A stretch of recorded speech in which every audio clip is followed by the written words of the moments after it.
What is up, Pitcher List family? Welcome to another episode of Hacks and Jacks.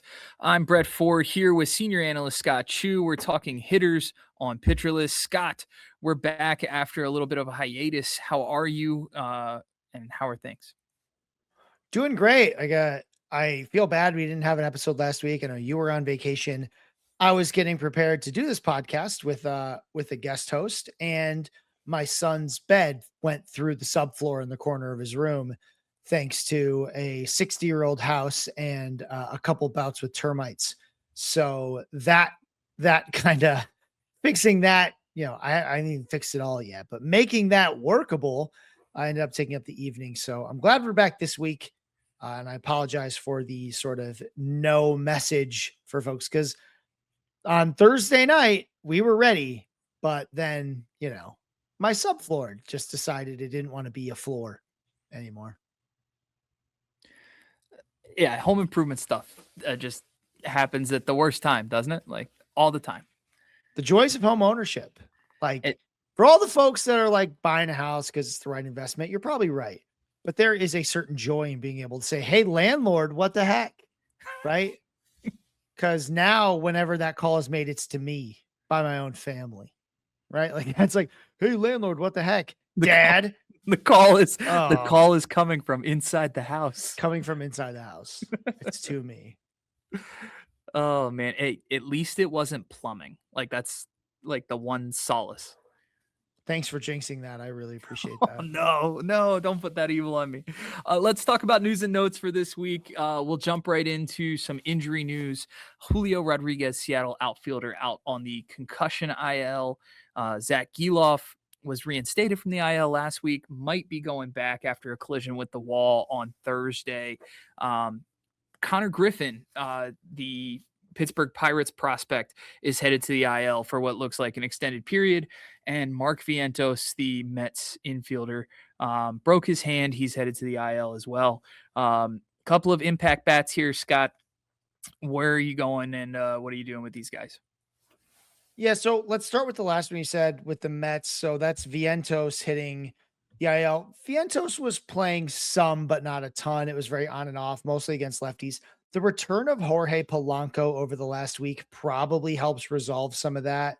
So I think, Brett Batty, who's been fine the last couple of days, he'll probably still get a little bit of time. And Jorge Polanco will help fill some of that gap as well. Jared Young should get a little bit of extra time. None of these guys are guys that I'm really caring about in 12 teamers, but in 15 team and deeper, maybe you care. Zach Gelof, that's a huge bummer. I saw that injury while I was watching the Tigers game. It didn't look great, but it's a collision thing. It wasn't like he twisted his knee and went down in like a heap. Like when I tore my ACL and MCL, it was more of like he literally slid into the wall, like a big jut out on the wall in left field. So hopefully he's okay. Here's the thing, some of the injuries that happen over this weekend, it may be a beat before these teams put them on the IL because they're also kind of thinking like, will they be fine when we come back? Because I think as we were talking about before before we came on, it's not the 10 game IL, it's the 10-day IL. And 10 days from now, they'll just be coming back from the All-Star break. So teams might be a little bit slow on that. With him out, I don't really think there's not really anything actionable there. There's no like players who would have been interesting, but that aren't. Maybe the guy that's, continues to be a streamer in very deep leagues that continues to get a shot is Joshua Kuroda Grauer. I mean, he's been kind of interesting for deep leagues over the last couple of days. He's played some second, third, and short. So he's kind of filling that role that Gelof had. I'm not interested in a 12-teamer, but he is still there if you're in a deep league and should continue to get playing time, at least over the course of the weekend. A handful of guys are back from the IL. So some good news around the major leagues. Oakland infielder Jacob Wilson, Athletics infielder Jacob Wilson is back from the IL. Texas Rangers outfielder Wyatt Langford. Athletics utility man Tyler Soderstrom. Los Angeles Angels outfielder Mike Trout, and Minnesota catcher Ryan Jeffers, all coming back from the IL. Trout, Langford, Soderstrom, Wilson, really all five of them actually are fantasy viable bats here, Scott. Are you going out of your way to are you keeping these guys on your roster, or are you cutting somebody to make sure that these guys, when they come back from the IL, you have a spot? Yeah, I think, all of them are viable if you have that specific need. I think Jacob Wilson, especially in points league, is someone who I might be willing to go after. Whereas in a regular categories league, I'm like, meh, let's see if he hits it all or stays healthy. He's not really been able to do either of those with any kind of consistency. So that's that's sort of there. I think, there's a couple injuries sort of on the fringes of relevance. So like Trout coming back, that's a big deal, but it doesn't really displace anyone that you were using before. You're just kind of using Trout again and hoping that he stays healthy. A couple other names like Owen Casey for Miami, who'd been really hot as a lefty platoon bat. He hits the IL, but nobody of note kind of takes his place. Ryan Jeffers, of course, the Minnesota catcher. He's like a streamable catcher, but I'm not really going out of my way to go and get Ryan Jeffers. It's more of if I'm really desperate for a catcher, I'll give it a whirl. His line on the year has been really good, but he's only played 37 games so far. So like while he's hit 295 and slugged 541, his OBP is above 400, all that's great. He's played 37 games this year because he's just been hurt a ton. And being healthy has never been a strength of Ryan Jeffers. So, that's worth noting. I mean, it's a weird time because like there's a couple guys getting activated right before the All-Star break. So Munetaka Murakami is probably the biggest one. We'll also see some guys come back like right after the break. So probably if Vinny Pasquantino isn't activated by the time you hear this, he's probably coming sometime over the weekend or as they start again over the break. Murakami obviously is a top 40 to 60 guy. So he'll be ranked somewhere in there. Pasquantino is the one I've gotten a couple questions about because I think he's on a couple of waiver wires. And what I would tell you is in a points league, or if I'm desperate just for like a lotto ticket, then definitely I want to try to make some room. But when Pasquantino is back for sure, he's going to be in the last tier of the hitter list. He wasn't really ranked by the time he went, I think I ranked him right before he went down because he was showing some signs of life. But even then, his slugging wasn't really that much higher than his OBP. He's not hitting the ball very hard. So Pasquantino isn't someone who I'm like just all in, like, oh yeah, this is a top 75 guy. This is like a back end, first baseman where if you don't have one or you've recently lost a first baseman to injury, then you should target Pasquantino. Maybe if you've been rostering like Paul Goldschmidt, who had been very lucky for quite a while. We talked about it on the show a couple times where Pasquantino was really out hitting his StatCast metrics, and all of a sudden that has just totally fallen apart. I'd be fine with making that kind of swap, right? By the time the break's done, it's like, yeah, well, Goldschmidt didn't hit it all over this weekend. Vinny Pasquantino's out there. I'll make that kind of swap. But that's the kind of thing we're talking about. It's like, hey, I've got a slumping guy who was kind of lucky before and now just is nothing at all. I'll swap that for Pasquantino, but I'm not trying to cut like a legit starting first baseman for Pasquantino. We'll move on to a trio of call-ups here. Some of them a little bit interesting for fantasy, more just kind of the relevant situations around them. The Dodgers call-up catcher Eliezer Alfonzo Jr., the Diamondbacks recall Tim Tawa back to the majors, and the Brewers call up Luis Lara. Any of these situations at all relevant for you, Scott? Tawa has shown some flashes here and there, but he no longer has consistent playing time, and he's not really hitting that much right now. So I'm probably out on him. The Dodgers catcher, the only one I care about right now is Dalton Rushing, and when he comes back, Will Smith. And then the real question will be, how do these two guys get deployed, right? How much are they going to potentially split time?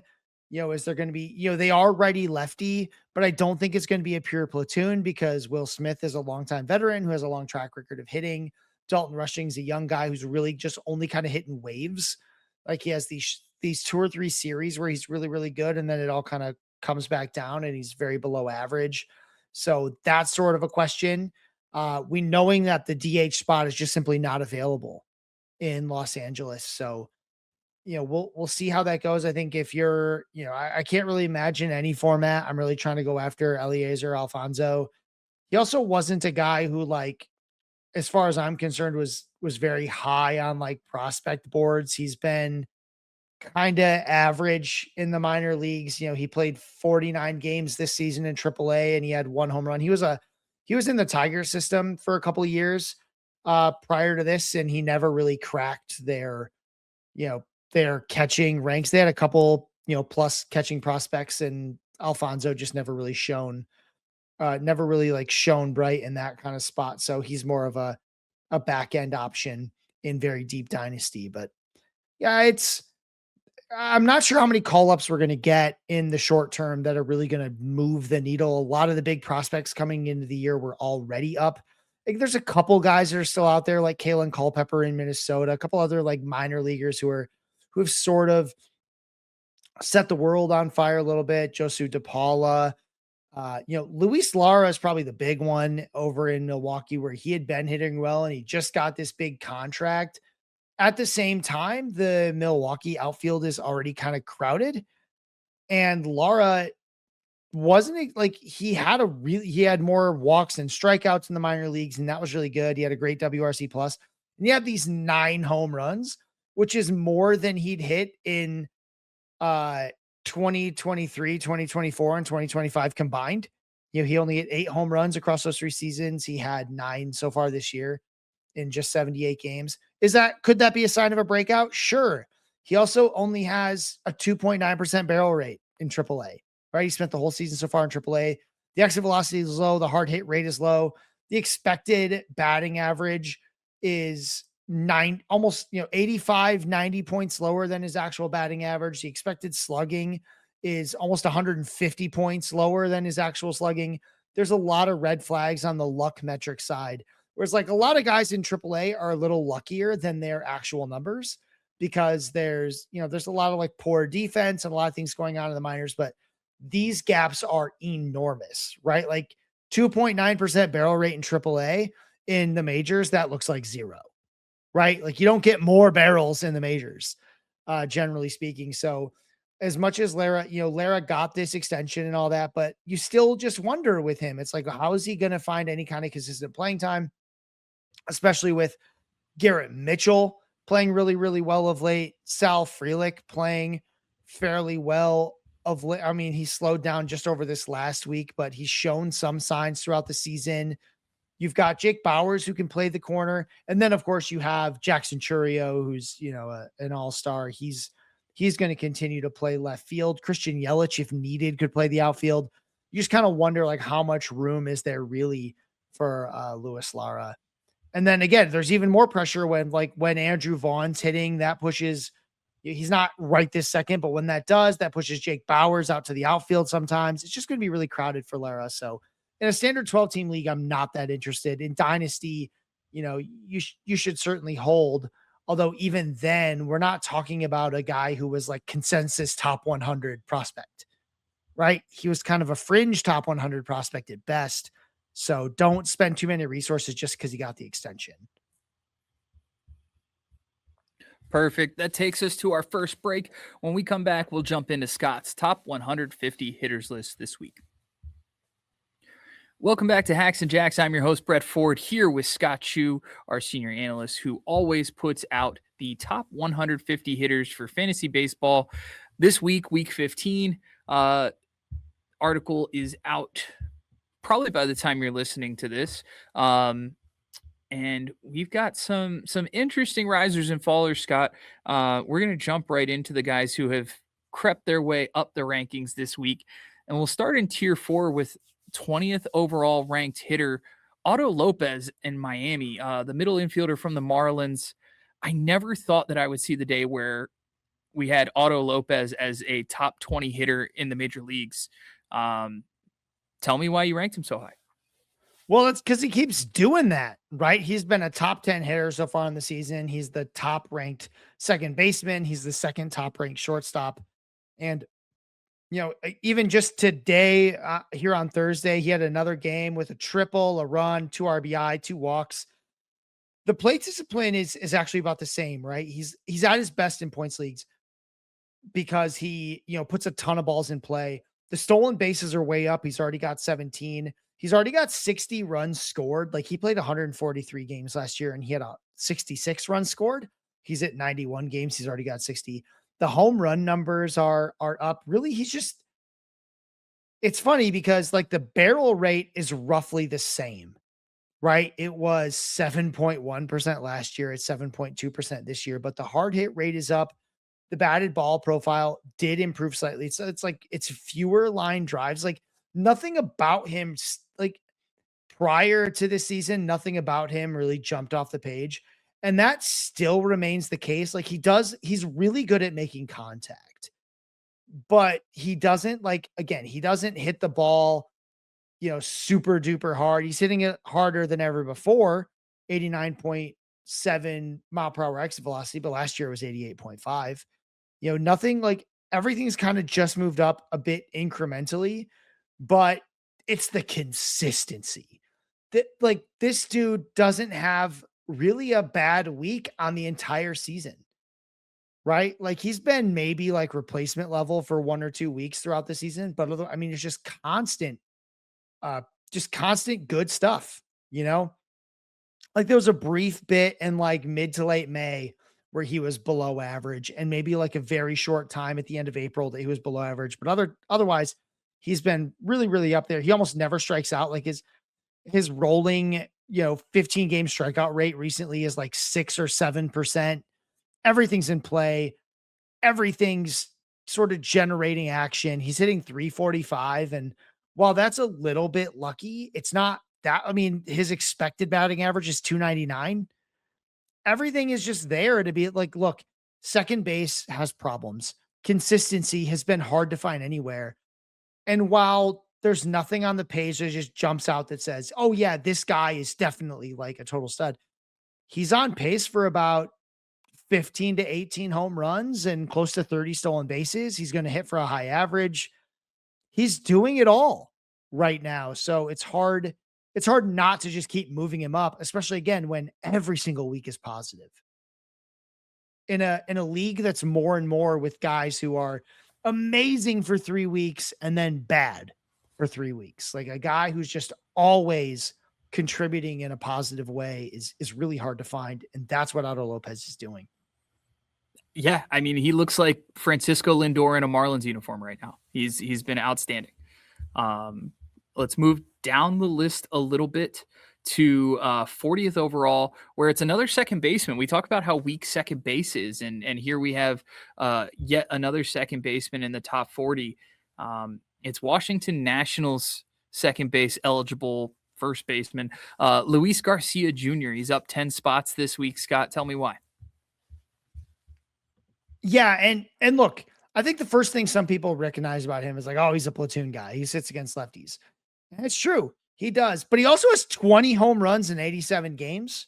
That's 2 more than he's ever hit in any single season. Yes, the stolen bases are down a whole bunch, but that's because he's hitting for power, right? The dude's slugging 572. There's not always bases to steal because he's constantly on second base and not first. Luis Garcia Jr. just, even with the platoon, he's hitting the ball better and harder than ever before. He's also walking more. A big part of that is because pitchers are just like avoiding him a little more. They used to just throw pitches at him because they knew he was aggressive and he couldn't hit that hard. But like he's hitting the ball 92.2 miles per hour on average so far this season. The hard hit rate is up to 47.8%. The expected stats are pretty much in line with what he's actually doing. There's, his bat speed continue like over the last 3 years, it's gone up by almost a mile per hour every single year. It's up to 73.6 miles per hour this year. That's quite a bit on the plus side. It's well above average. He's just hitting the ball a whole lot harder than he ever did before. He had always struck me as this very bat to ball contact guy who was more of a slap hitter that could sometimes hit some home runs. This dude looks like he's on pace to hit at least 30. Even if the home run pace slows down, this is a guy who's going to finish with over 25 home runs, probably close to 100 RBI because the Washington Nationals are a top 5 offense right now. They continue to be that. That's something they've never been before, which, I mean, it just, again, it boggles the mind. And it's not even like, a lot of the luck metrics, he's like been slightly lucky, but like his BABIP is still under 300. It's not like he's getting just a ton of luck out of nowhere. this dude is earning this high batting average. He's earning this power. And the barrel rate continues to climb. It's up over 10%. He's just doing it all. Yes, I talk a lot about home run fly ball rate, and it's double his career average right now. And that is something to be a little concerned about. But I'm a little less concerned because it's coming with a 2 mph jump in average exit velocity, a 2% bump in hard hit rate. It's coming with all the stuff that would explain more home runs per fly ball, which more or less is hitting the ball a lot harder, right? More barrels, more hard hit balls, every ball off the bat being harder.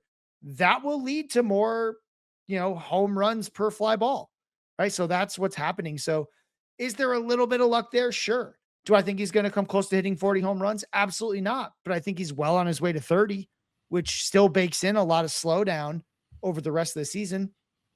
He's going to continue to hit above 275, if not 280, if he continues to hit the ball this hard. And in points leagues, he should go up even higher because he strikes out less than 20% of the time. So there's a lot to like about what Luis Garcia Jr. is doing right now. And if anyone's selling high or they don't like the fact he's a platoon, go ahead and go get him, especially if you get any kind of discount. I think this is definitely a top 50 hitter rest of the way. Yeah, who would have ever thought that the Washington Nationals would have 3 hitters in the top 40 of anybody's ranking list? And here you've got James Wood, CJ Abrams, and Luis Garcia Jr., all 3 really carrying that offense in the nation's capital. And don't forget about Curtis Mead. He's not in my top 50, but he's available in a lot of leagues still. He still shows all of like these plus things that we've wanted out of Curtis Mead.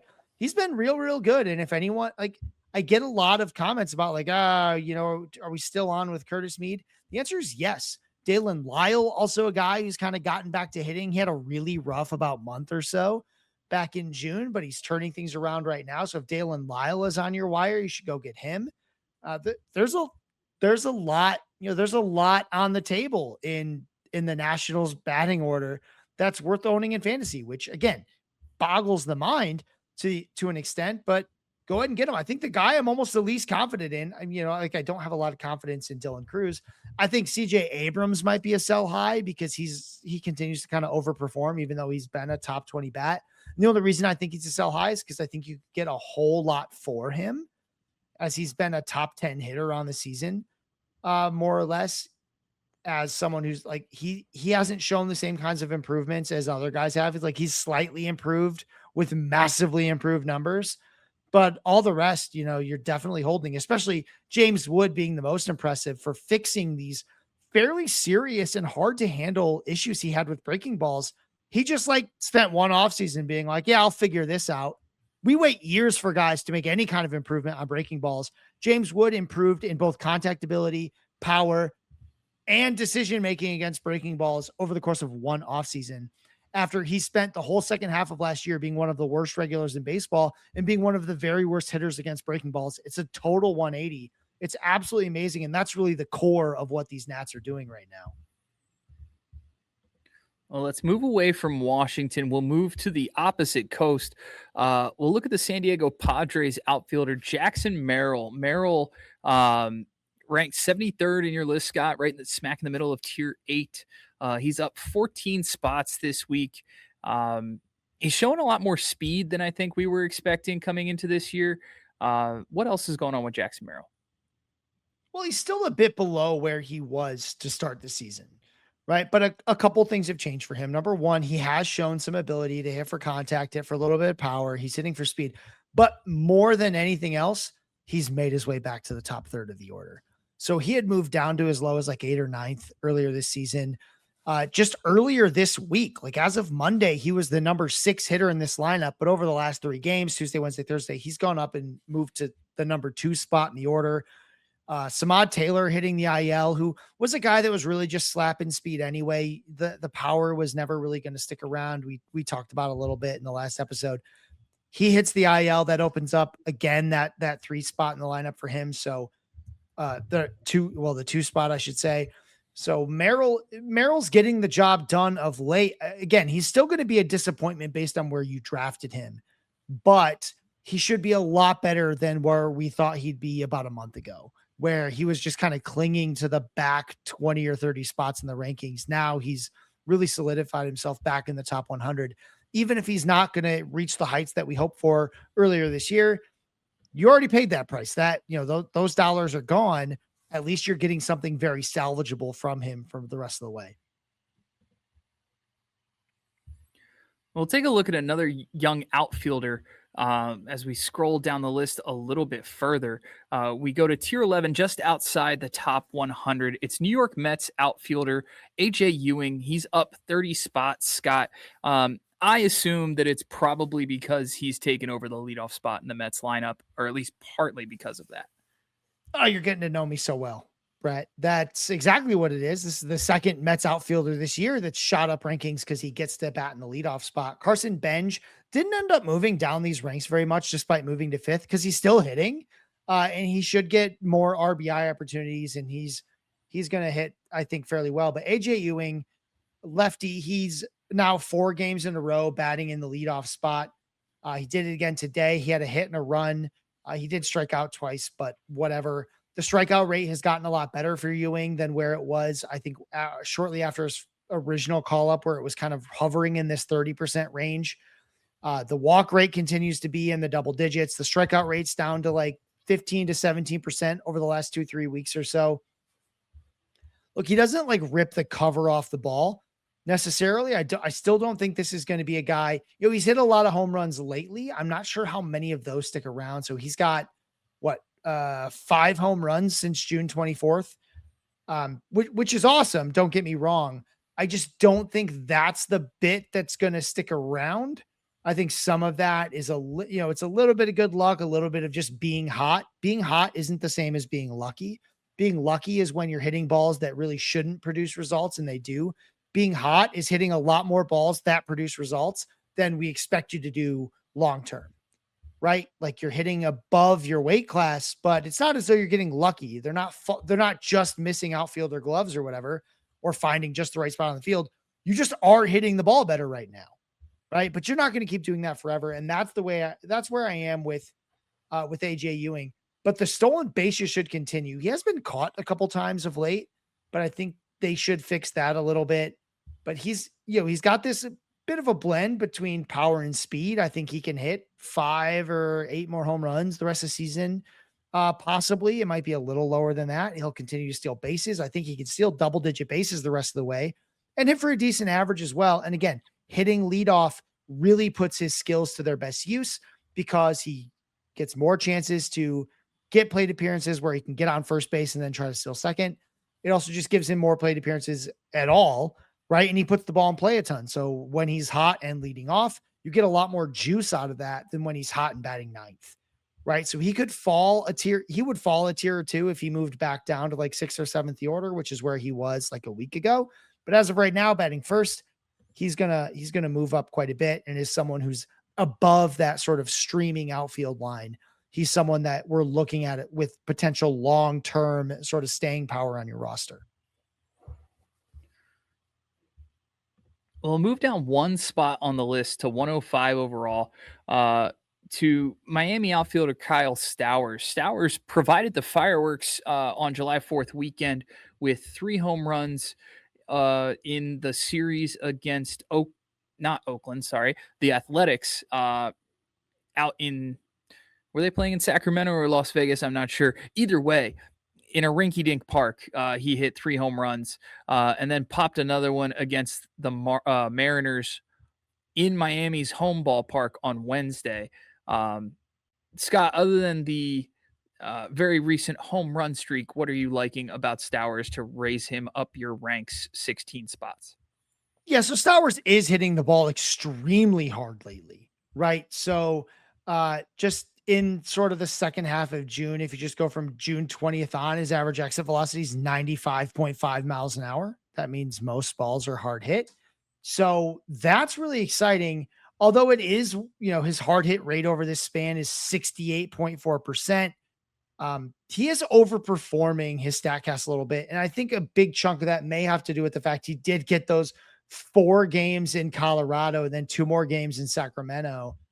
So that, that kept him from raising way, way up the ranks. But I'm starting to get comfortable with the idea that what Kyle Stowers is he does get a lot of strikeouts, but he's a streaky lefty, right? Streaky power lefty, but he's got more power than most streaky power lefties, right? He is a guy who can hit, if he happened to be healthy for a full year, he is the type of guy that can hit 30 home runs. The problem is just, he also is going to strike out a bunch. He's also not going to hit for a high average. I think that part of his numbers last year were a bit of a mirage.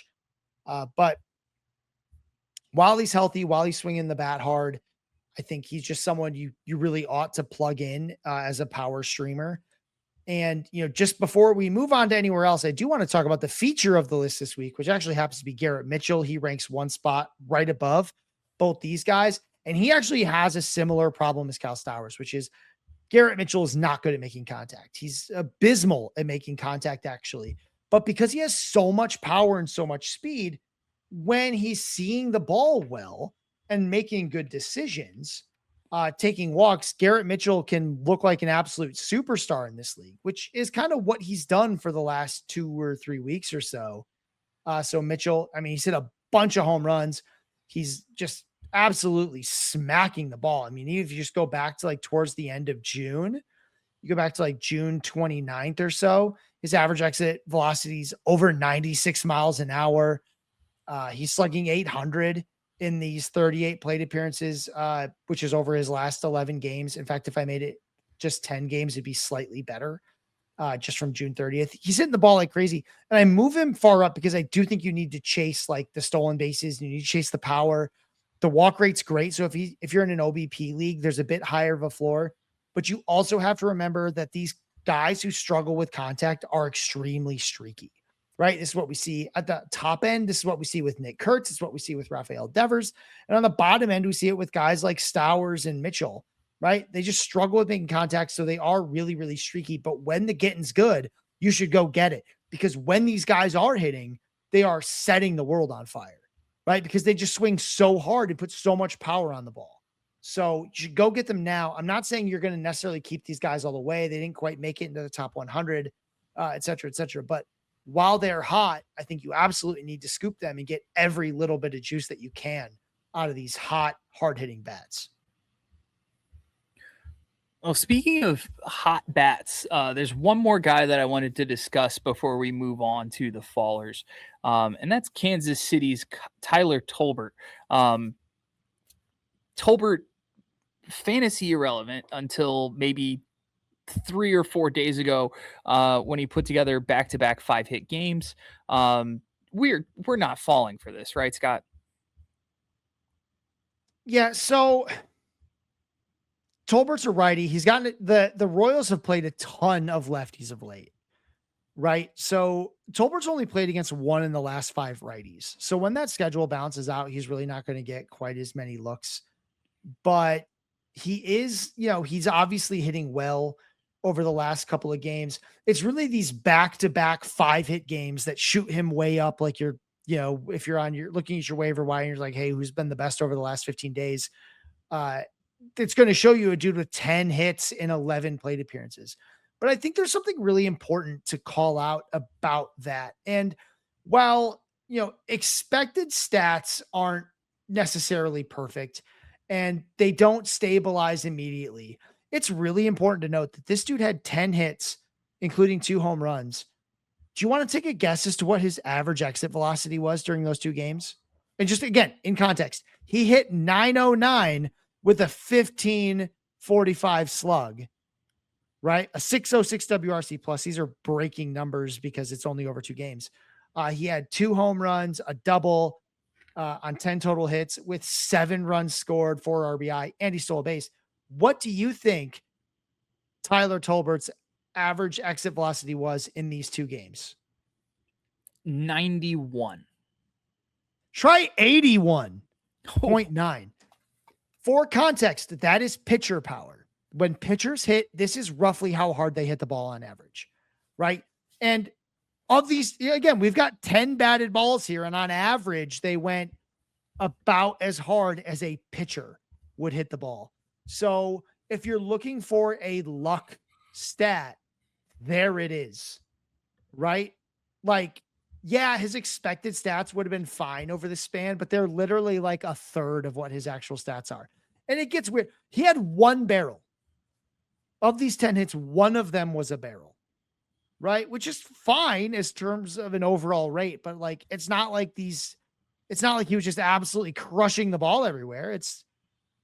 He hit 3 hard hit balls, 2 of them were home runs, right? That's an insane sort of like carryover, right? So there's not a lot to really get behind here. I think very, very deep leagues, you can, scoop Tolbert to see what it is, but this is a 28-year-old making, he's only had a little bit of time in the major leagues. I think he can hit for average, probably. We saw him do that for a little bit last season, but there's not any real power here to speak of. This is very, very fluky stuff going on with Tyler Tolbert. And every time I keep saying this, I just keep thinking about Mike Tolbert, who's power. That was power, right? This Tyler Tolbert, it's not that kind of power. Don't get the two confused. We'll take a quick break. When we come back, we'll talk fallers on Scott's top 150 hitters list after this. Welcome back to Hacks and Jacks. I'm your host, Brett Ford, here with senior analyst Scott Chu, talking hitters on pitcher list. We're looking at Mike Tolbert. Oh, and Mike Tolbert. We're talking Mike Tolbert. Yeah. And, the list of things it takes to be a Pro Bowl NFL running back. Mike Tolbert, 5'8", 245. Yeah, I'm like, 15, 20 pounds away. There. Yeah. I don't know what you're doing wasting time on this podcast. What are we thinking? You're an all-pro fullback ready to go. I should be out there acquiring mass. Yeah. You certainly won't shatter every bone in your body. Not that I need help doing that. Seriously. Let's take a look at the fallers this week, Scott. And unfortunately, we've got one of our favorite names first on the show sheet. Seattle first baseman Josh Naylor has fallen 15 spots, 77th overall. Still a top 100 hitter. Still way better than Cam Smith, who I acquired him for early in the season. Thank you very much. I appreciate that. What's going on with Josh Naylor? Yeah, he's just not hitting, right? So he is still hitting in a decent spot in the order. He's moved down ever so slightly. He's hitting 5th right now when previously, and it's not even like he's hitting like so bad that he's unrosterable. It's just he's been like below average. And that's annoying. So, I mean, he did, on the other hand, one part of his game is still working. He stole 2 more bases today. Josh Naylor is now at 18 stolen bases through 87 games. That bit's still going. He's one of the premier speed threats in the national or in the American League, right? Like, you want to talk about 240 pounds. This man's 5'10", 235. Still remains one of the premier speed threats in terms of stolen bases here in the American League. And that's keeping his value afloat. It makes him worth rostering. And in points leagues, you're getting some benefit because he doesn't strike out much. He puts a ton of balls in play. But the power just continues to be a little bit behind the 8 ball. The biggest thing for Josh Naylor is the counting stats are way down, right? Like he's only at 36 RBI, 33 runs scored at this point in the season. That's way down from, 3 straight seasons of 90 plus RBI, back-to-back seasons of 80 plus runs scored. He's going to fall way short of both of those metrics. And on one hand, some of that comes from the fact he's not hitting quite as well, especially in the power department. The power hasn't really been there. On the other hand, though, a lot of that isn't really his fault, right? Like he's not hitting the ball that much weaker. He's got a little bit of bad luck on batting average. It should probably be about 20 points higher. A little bit of bad luck on, power, but it'd still probably be a sub 400 slug. But in reality, he should have better counting stats. It's not really his fault that the Seattle Mariners as a whole are not scoring runs the way they did last season. So it's kind of a hard thing to balance overall. He's still very much a guy you need to keep rostered. He might be a fun little buy low if you think the Mariners can kind of turn their offense around. If Cal Raleigh starts hitting in this lineup, I think that changes a lot of things for them. Because right now the lineup has been like the fighting Randy Arozarenas with occasional contributions from like Dominic Canzone. But otherwise like this team just doesn't hit right now. So if they get 1 or 2 other guys hitting plus Naylor, I think it looks a lot different. But in the meantime, he continues to slide down the ranks, but continues to be a guy you got to hold, especially if you need steals, because our boy Josh Naylor still steals bases. That was the thing. I mean, right off the bat, when I ranked him so high in the preseason, my big thing was like, I think he can keep hitting for power and average, which he hasn't done. And I also thought all the projections were wrong on the fact that he would stop stealing bases. And at least I got that bit right. He's definitely still a base stealer. He's a premier base stealer in the American League, even though he's kind of a short, pudgy guy. But, he brings that husky energy to the base paths, and he's going to continue to steal bases. He should clear 30, no problem this season. I shouldn't say no problem. It's going to be pretty tight, but I think he'll still clear 30. Ronald Acuna, Bobby Witt Jr., Jose Ramirez, Trey Turner, Julio Rodriguez. Those are the only 5 active players to achieve 30 stolen bases in back-to-back seasons. Josh Naylor is on pace to join that exclusive club. With second percentile sprint speed. I love that. And 100th percentile guile, right? Like that's how this works. Just sheer grit and determination and husky energy. We'll keep the husky energy going on Josh Naylor's behalf and move on to Bryson Stott, who has dropped 16 spots. He's down in tier 10, 97th overall. Scott, the Philadelphia second baseman, really struggling at the plate. Kind of rose back up the list after a couple down weeks, but now he's fallen again. Yeah, he had a hot little streak. I mean, he had a pretty good June, but towards the end of it, the power's really kind of what's fallen apart. He has just one extra base hit since June 25th. And, second base isn't deep. So, like, especially in a deeper league, you don't really have a choice but to keep rolling him out there. And he is hitting for average. He's hitting 265 with a 339 OBP and a 306 slug over his last 56 plate appearances. Like, his slug is 33 points lower than his OBP. He's just not hitting the ball very hard.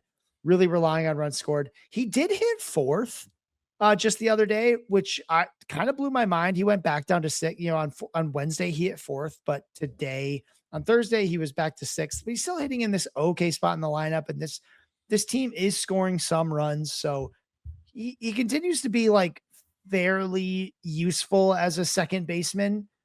But it is worth noting that, like, in shallower leagues, you might start looking around to see what else is out there, because he doesn't bring a ton to the table unless you really need speed. He still steals bases. He should get to 25 this year, but when he struggles, the Phillies have a tendency to platoon Bryson Stott. So that's the other thing to keep an eye on.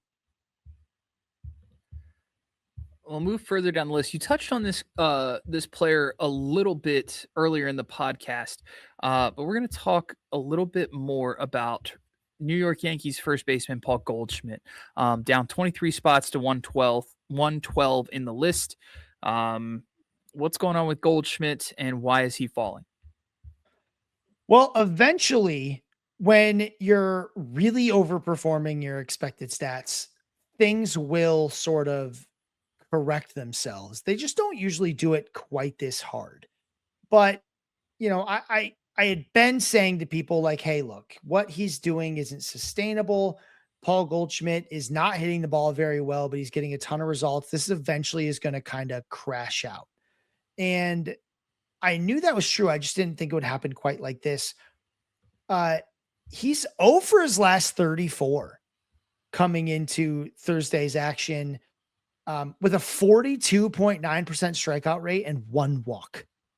So it's just been really, really ugly for Paul Goldschmidt. Nothing is really working at all. And he's lost a ton of playing time. So he sat against 3 of the last 4 righties. He did start against the 2 lefties, but the Yankees have really pulled back on Goldschmidt, having seen some of the luster sort of fade from, whatever he was doing to continually outperform his expected stats. So in a shallow league, I'm totally fine with cutting bait depending on what's out there at first base. First base does have some depth, and I think there might be options for you out there. This is not necessarily, I wasn't that big of a believer in Paul Goldschmidt before he got hot. And now that the heat is over, I'm kind of less of a believer, thinking that, this just isn't something that was ever going to be sustainable.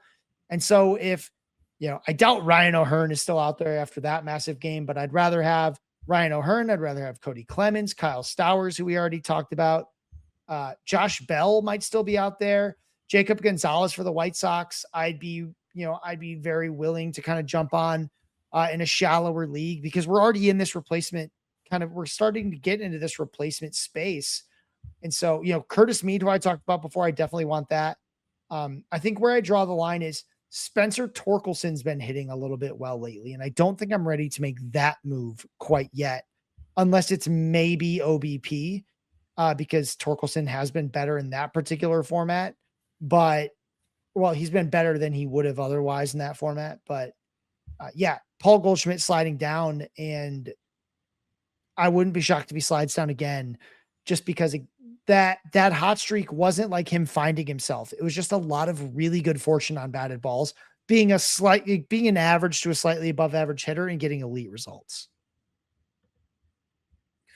We'll stay in the AL East for our next faller. We'll head to Toronto, where outfielder Dalton Varsho has fallen 22 spots, down to 131 on the list. Varsho missed a lot of the season with injury, came back, and now he's starting to tumble down your list, Scott. Yeah, I mean, he just continues to be a really streaky hitter. Dalton Varsho, all the performance comes in waves. He hasn't hit a home run since June 23rd. And there was a stretch of time where he was kind of really hot and he looked really good. And now he's really cold. And Dalton Varsho doesn't do enough to force me to say like, yeah, you have to roster this guy all year, especially because since May 1st, he's only got 3 home runs, right? Yeah. Like I know he missed a bunch of June. He missed like 2 weeks in June, but he's not hitting the ball very hard. He does steal some bases, but this is like a 15 team back end outfielder. And in 12 teamers, I think there's plenty of other outfielders out there that you can just kind of chase to see what happens. There's no need to hold on to Varsho just to see when he might heat up, because he'll probably just sit around on your wire until he does anyway. So, I mean, if you're looking at your waiver wire right now, again, Cody Clemens, a guy who's probably been scooped up in most places, but Esmer and Valdez, who has massive contact issues, but continues to hit some home runs, he's interesting. In a points league, Javier Sonoja over in Miami. He's eligible at second, third, and outfield. He doesn't hit for a ton of power, but he can kind of like smack the ball around and score points in some spurts. Elliot Ramos over in San Francisco, who just came off the IL. He's hit a couple home runs. He's a streaky power hitting outfielder, but he's probably worth a look if he's kind of just been floating around. Cedric Mullins has been stealing some bases and hitting for power. He doesn't hit for average, but there's still something there. I think you could absolutely take a look that way. There's a lot of options in the outfield. Even Heriberto Hernandez for Miami, who's kind of this super streaky right-handed bat who mostly only gets actions against lefties, but he hits the ball really hard when he does. You've got Jake Mangum, who's going to continue to play a ton for the Pirates now that Connor Griffin is on the IL. He doesn't hit for very much power, but if you need batting average and stolen bases, Jake Mangum can do that. Again, just an embarrassment of riches in the outfield that make it so you don't need to wait for Dalton Varsho to heat back up. And before we wrap up, I wanted to touch on a couple of guys who have fallen off the list. And, these are guys that we embarrassingly may have invested some draft capital in. And that's outfielders Jacob Marsee and Jarren Duran. Both of them aren't even considered top 150 hitters anymore, Scott, and it's sad to see it. But I mean, they're cuts. They've been cuts for several weeks now. You're not scooping one of these guys thinking that there might be a bounce back after the All-Star break, are you? No. So Marsee, I think the biggest thing is he's been so inefficient on the base paths. So he's got 18 stolen bases, but he's been caught 10 times. So he's 18 for 28, and that's just not going to get it done. And while I never expected him to hit for a ton of power on the way, coming back, I did think he could continue to hit towards the top of this lineup and steal bases and provide something, but he's just not getting it done. The OBP is fine, but the slug is under 300. The average is under 200. He just can't do it. So Marsee, he's a speed streamer at best if the matchups look really, really good. And there's a couple of guys who have sort of fallen off entirely that I don't think any of them are really like exciting me. So Austin Riley is probably the biggest name, probably the guy that was drafted earliest that's fallen off. Other guys close to falling off would be Eugenio Suarez, Salvador Perez. They're actually 149 and 150.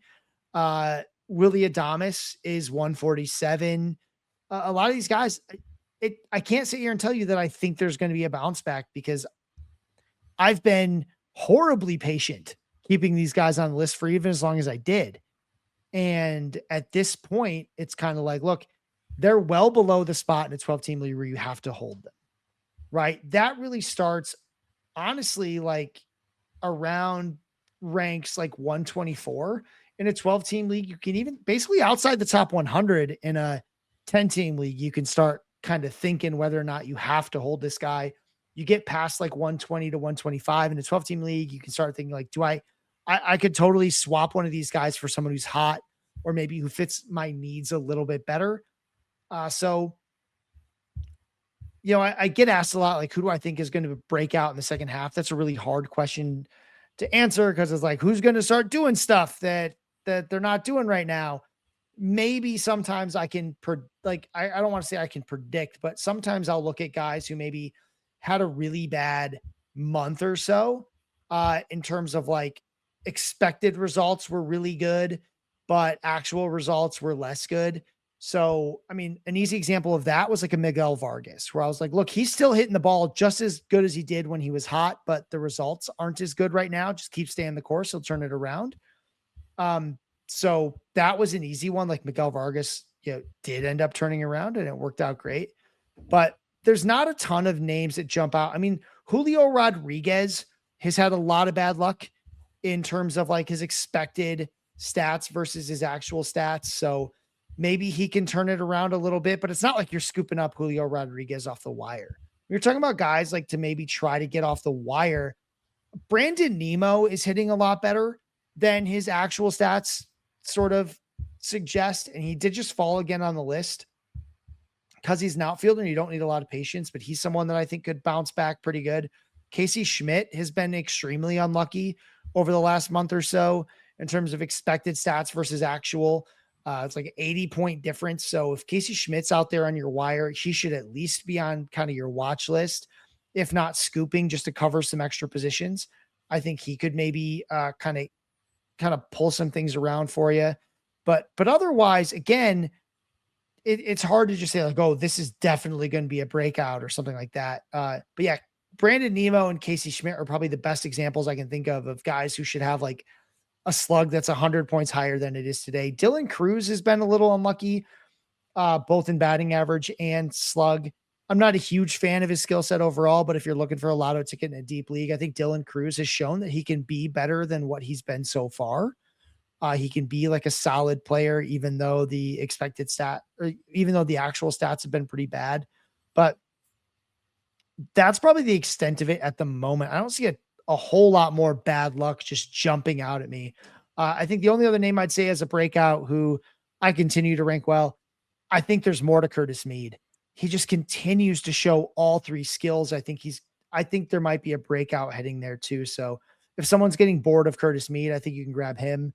The next set of kind of guys that might break out is if they fix a skill, right? Like right now, JJ Bleday is not hitting for any kind of contact, but he's done it before this season. And if JJ Bleday finds that contact ability again, he can go back to being a top 60, top 75 hitter, no problem, where he's looked a lot worse than that lately. So if he can turn that around, I think that could be a big difference maker in terms of what to expect. But I don't have Samuel Basallo has been pretty unlucky in the power department. The batting average isn't going to be good, but I think, there is a way that he maybe improves his contact a little bit and breaks out from a power perspective. But yeah, I think that's probably it for the moment. I just don't see a lot of other names that jump out as like, oh, this guy should be a whole lot better than he is. But those guys do have potential.